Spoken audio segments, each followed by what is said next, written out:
이번 차시에서는 개념 모델과 핵심 기상 요소, 핵심 기상 요소의 시간에 따른 변화 분석과 개념 모델의 변형에 대해 학습하겠습니다. 이번 학습을 통해 개념 모델을 구성하고 있는 기상 핵심 요소를 파악할 수 있으며 시간 순서로 분석 일기도 및 관측값을 살펴보고 기상 핵심 요소의 변화를 설명할 수 있습니다.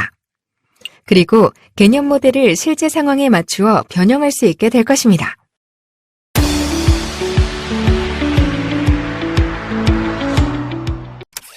이제 우리는 지난 시간에 생각해본 강수 생성 개념 모델을 바탕으로 이번 사례의 특성을 반영해 좀 바꾸어 볼 거예요. 지난 시간에 파악해본 개념 모델에 대해서 간략하게 설명해 주겠어요? 제가 한번 해볼게요. 전반적인 기압 패턴이 우리나라 여름철에 주로 강수 영향을 주는 구조였어요. 북태평양 고기압 가장자리를 따라 우리나라로 온난 다습한 남서류가 유입되고 상층 제트와 몽골의 중심을 둔 저기압과 관련해서 우리나라 쪽으로 남하하는 한기, 이렇게 성질이 다른 두 공기가 우리나라에서 부딪혀 강수가 발생합니다. 좋아요. 그러면 여기서 다시 한번 예보의 주안점은 무엇이었는지 우리 황군이 얘기해 보죠. 네, 그렇게 형성된 정체 전선의 남하 속도가 어떻게 변화할 것인지, 남하 속도에 영향을 미치는 요소가 북쪽에서 기인하는지 남쪽에서 기인하는지였습니다.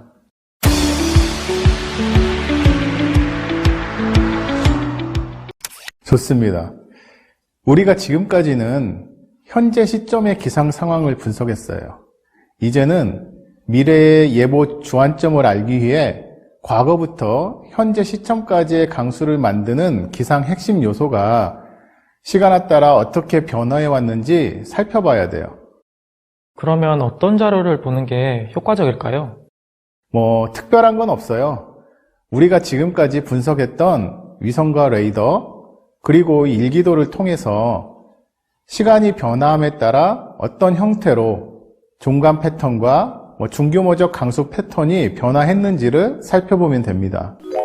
수증기 영상에서는 건조한 공기와 습한 공기 덩어리를 구별해 볼 수 있고, 이렇게 성질이 다른 공기 덩어리, 즉 기류의 흐름을 살펴볼 수 있는데 501기도와 수증기 영상을 중첩해서 보면 더 뚜렷하게 확인할 수 있어요.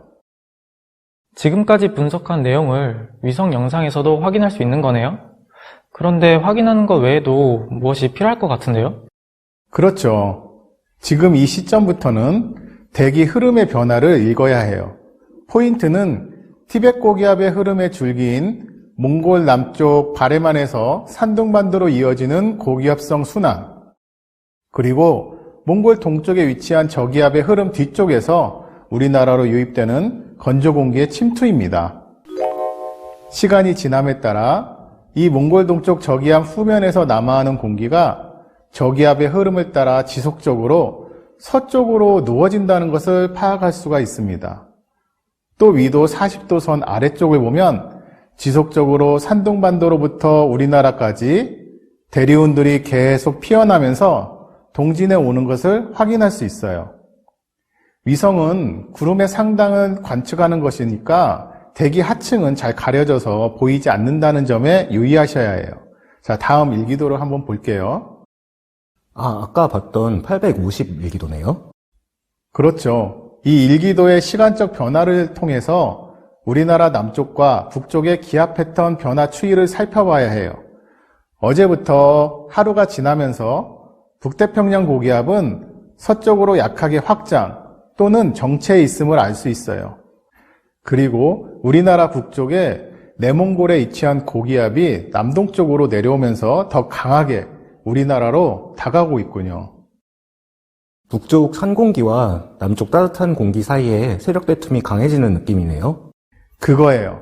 하루 이틀 전의 상황과 현재 상황을 살펴보면서 이 공기 세력의 흐름을 파악하는 게 핵심인데, 남쪽에서 위치한 북태평양 고기압도 세력을 유지하고 북쪽에서 미는 힘 또한 더욱 강해져 있음을 파악할 수 있었어요.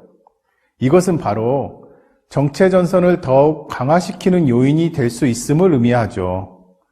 이대로 북태평양 고기압이 더 정체하면서 버티게 되면 이 정체 전선은 어떻게 될까요? 아마 정체전선이 못 내려갈 것 같은데요? 그렇죠.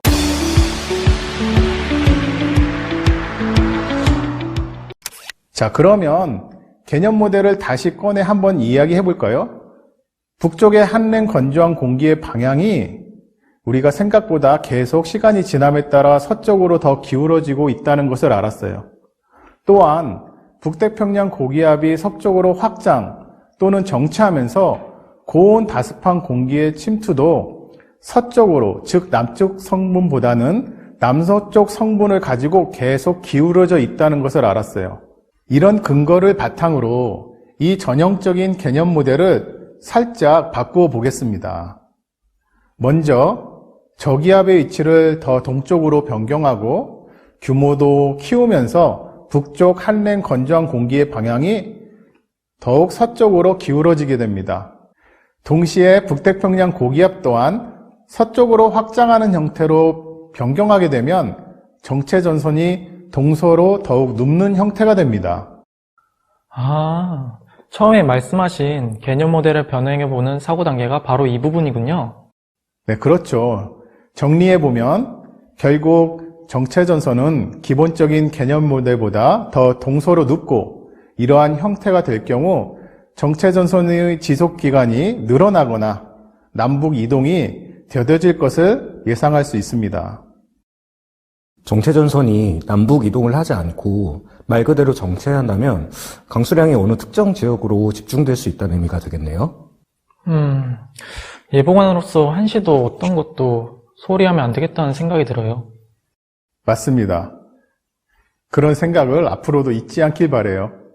이번 차시에서는 시간 변화 추이에 따른 핵심 요소들의 특성을 반영해 개념 모델을 살짝 바꿔봤어요. 다음 시간에는 수치예보 모델의 결과를 한번 볼게요. 지금까지 분석해본 기상 핵심 요소들의 특성을 염두에 두면서 수치 모델은 어떻게 예보했는지 살펴보는 시간을 가져볼 거예요. 그럼 드디어 예측 자료를 볼 수 있겠네요. 그렇죠. 빨리 예측장 보고 싶었죠. 하지만 튼튼한 실황 분석 없이는 수치 모델의 예측장을 정확히 분석할 수가 없어요. 인내심을 가지고 잘 따라와 줬어요. 네, 오늘 모두 수고하셨습니다. 이번 시간 학습을 마치겠습니다. 수고하셨습니다.